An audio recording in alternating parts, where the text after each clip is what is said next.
You also built an iconic piece in the Susquehanna River, didn't you? We did. A Statue of Liberty that you redid, or what was the story behind that? So that started out as a sort of a joke. Right. There was a fellow by the name of Gene Stilp, who's from the Harrisburg area. He's an attorney up there.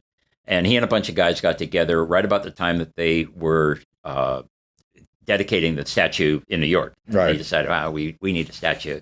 So they put this thing together with Venetian blinds and plywood, and it from a distance, it really looked right. pretty good.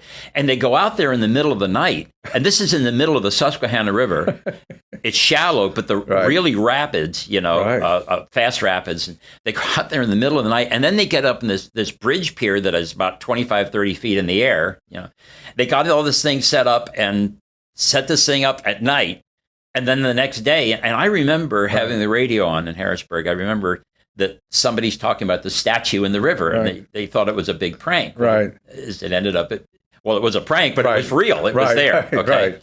So that stayed up for years, and a flood finally washed it away. And everybody, by that time, it was part of the loved landscape. Their Right? Yeah, they loved their statues. So Gene contacted us and said, what do you think? They were looking to try to do one out of stone. Right. Well, that wouldn't work. They couldn't get it out on that thing. So came down, sat down, I took a look at it. And so what we did is we took one of the statues that you buy from New York. Right, at one of the souvenir shops. And scanned it with a fare alarm. Back then, they still didn't have the digital laser scanners. Right. Scanned it with a fare alarm. And we did every 3 inches, we did a scan around this thing, and I got a bunch of plywood, and I cut out at 3 inches, I cut out that profile, and another 3 inches that profile, and we built it up, and then we used expanding urethane foam in it, and that filled in, gave it a shape, but then we whittled it all down and carved it down so it would. How tall is it?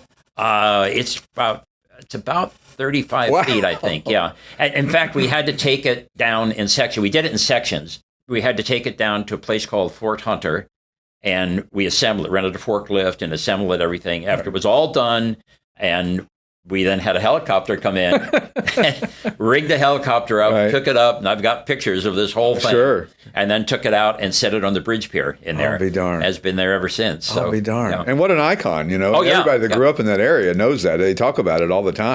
Yeah. And it's interesting to see that river because they could make it so commercially great if they got rid of all those big rocks out there. I don't know how they would ever do it, but those rocks made the rapids, like I said. And it was interesting. In fact, the helicopter pilot told me that he really had a little bit of a problem because the water was flowing, and because the rapids were there, it kind of gave it texture, and he was having a little bit of a problem just not getting vertigo, and bringing it over and set it down. He did a great job. People don't realize how difficult it is to fly a helicopter, And then if you're trying to set something somewhere, it might be even a little bit more difficult, I think. And he did. It worked out. That's amazing. Yeah. The Classic Auto Mall Show with their host, Stewart Howden.